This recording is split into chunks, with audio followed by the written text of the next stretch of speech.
Hi, hello, and welcome to the second part of this series of the Owl House Tarot. Since you're watching this, I'm going to presume you've already watched the previous video, where I gave my explanations and disclaimers. And if you haven't, well, just watch the previous video. Now, onto the card, the Magician, and the character of Willow. Unlike pretty much every other card, this one I didn't decide because I thought she was the best fit. I decided it because I like her character, and I wanted to include her somewhere in this project. That just means the rest of this video is just me trying to justify why Willow fits, to you and to myself. Now, symbolism. Whereas the Fool is the card of beginning, of potential, in the sense that they are upon a journey where they attain their full potential, the Magician is the card of power, the card of manifestation, and of potential in the sense in that it has always been there, waiting to be tapped into. Fitting for Willow, as in comparison to Luce, who was on a journey to attain powers that otherwise she would not have had, Willow is someone already of great power, with even greater power ready to be tapped into. Numerically, the Magician is given the number 1, and is considered the first card, as the Fool has no true place. This is fitting as Willow is the first witch Luce befriends, her first friend her age, and acts as her gateway into Hexside, which in turn helps Luce unlock her full potential as Ida fails to act as a mentor. In the card, the figure is of a magician, making it fitting that a witch such as Willow is depicted, because they've been having a massive debate over who fits more, Willow or Luce, and I'll take whatever I can get on Willow's side. In the most well-known deck, the Rider-Waite deck, the figure is depicted striking a pose in which one hand is pointed to the sky and the other to the ground, this being interpreted as a reference to the phrase, "as above, so below," which is generally interpreted as meaning either celestial bodies having an effect on the terrestrial, or a correspondence between macrocosms and microcosms, but in this case the meaning is applied to spiritual and physical realms. In essence, they are a lightning rod, channeling the energy of the spiritual with one hand pointed up, and then sending it into reality with the hand pointed down. Before them are the symbols of the 4 suits of the minor arcana, which represent the 4 classical elements of earth, wind, water, and fire, something which the Owl House has its own variation on, with fire, ice, and plants, which Luce uses.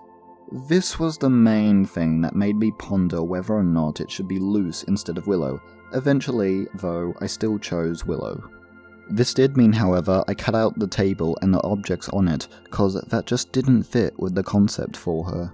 Other symbols cut would be the infinity symbol and snake, as according to the pictorial key to the tarot, those are associated with the divine, Holy Spirit, and Gnosticism, which doesn't really fit with Willow at all, or any of the characters in the Owl House.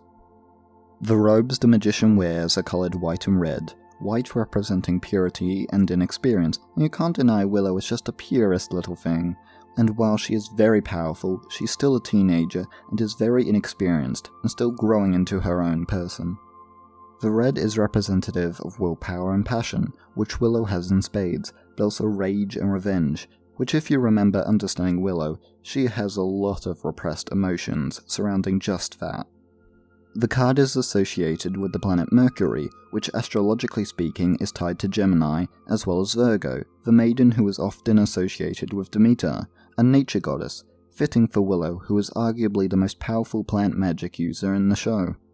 Okay, some of these may seem a bit tenuous, but I'm trying to make as many connections as possible, no matter how small. Surrounding the Magician are flowers, the red ones being Rose of Sharon roses, and the white ones being Lily of the Valley lilies. This garden of blossoming plant life symbolises the cultivation of potential and one's ideas and goals, as well as the ability to bring them to fruition. This is supremely fitting for Willow, considering her introductory episode establishes her plant powers and a lot of potential just waiting to blossom forth, and by the end of the episode, she succeeds in doing just that. It is at this point I find it pertinent to bring up another version of the tarot, that being the Tarot of Marseilles. Don't correct my pronunciation, I do not care, I do not respect French. In this variation of the tarot, instead of a garden, there is a single plant, that is probably a flower, emerging from the ground, which probably also symbolises emerging potential, but I've also seen people claim it has yonic symbolism, which is very Freudian, and thus an angle I am very much avoiding.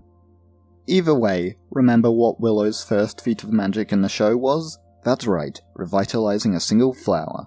Boom, there, another connection. Now, with the symbolism of the card itself established, onto the design decisions for the card. For Willow herself, I put her in an outfit seen in Thanks to Them, which is honestly one of my favourites. I just find it very cute, as well as making sure to include the green streak in her hair, which first appeared in Any Sport in a Storm, where she makes a commitment to working and living to her full potential whilst also being fully confident in her abilities, as well as including her hair clip, a symbol of her repairing her relationship with Amity. Willow's expression is pleasant and joyous. Whilst a fierce character, she is also kind and gentle, actually finding great joy in her preferred element once she is no longer held back from her true potential. This pleasant expression is also a demonstration of her great power. She is capable of so much without even trying.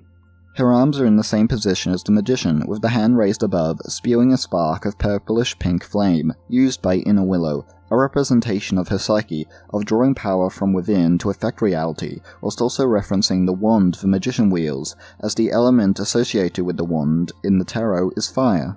Her down-pointed hand has a glowing green magic circle around it. These two together show her connections to the earth. She is notably the most steady-headed and sensible of the cast. Get it? Down to earth. But also her potent ability to affect reality through plant magic, with the vines she regularly wields surrounding her, with the addition of the single flower of the Marseilles deck, though drawn to resemble the first flower we saw her grow. Now, for the upright meaning of the card and how it connects to Willow. Upright, the Magician represents dexterity, i.e. skill and grace with physical activities, though considering the name and imagery of the card, the meaning might be a little less physical. Nonetheless, in terms of physical prowess, Willow surpasses all others in her age group, regularly working out and lifting weights, starting her own flyer derby team, and doing very well in it, and, in Thanks to Them, she managed to pin down Bella's possessed Hunter's transformed arm all on her own, with nothing but her physical strength. It's pretty clear that in a physical fight, she's the one coming out on top in her friend group. Determination and resourcefulness are two other qualities this card represents when upright, and are ones shared by most characters in the Owl House, and honestly most of fiction, Determination and resourcefulness are two other qualities this card represents when upright, and are ones shared by most characters in the Owl House, and honestly most of fiction, they're two of the most common qualities around. They're really easy to give to characters, just never give up and make them make use of their abilities and surroundings. Either way, Willow has that in spades, from continuing on the Abomination track despite their treatment from Amity and her own lackluster skill of it, though that may not be the best example, considering she was pressured into it by her parents. Another would be her determination to make her own flyer derby team, her success in it, and her subsequent determination to escape after being captured by Hunter. Her resourcefulness also manifests during this escape attempt, with other instances of her resourcefulness being when she grounds and then uses a fly so she and Gus can make their way to Luce after being shrunk by King, and the very first big showcase of her magic also being this, when she makes use of a single seed Luce had. Two other qualities of this card would be will and willpower, both being something Willow has grown into over the course of the show as she learns to assert herself and do things of her own accord, to the point where she organizes her own flyer derby team and makes her relationship with Amity very clear, asserting that whilst they aren't bully and victim anymore, they are not yet friends, but that is something the two do grow to be. Though, notably, from the very moment she appeared, she has done what she wants of her own accord, as she quickly subverts her image as the meek, shy, bully victim, as she sneaks Luce into Hexside, and then gets her out, trampling anyone who stands in her way. Which is also a handy demonstration of her power. This single feat of plant magic during Luce's escape is one of the biggest spontaneous feats of magic done by a witch in the show. She's shown to go toe-to-toe with other very powerful foes, and when I said she's the one who'd win in a physical fight of those in her friend group, she's also the one who'd win in a magic fight. The final two meanings of this card when it is upright are action and manifestation.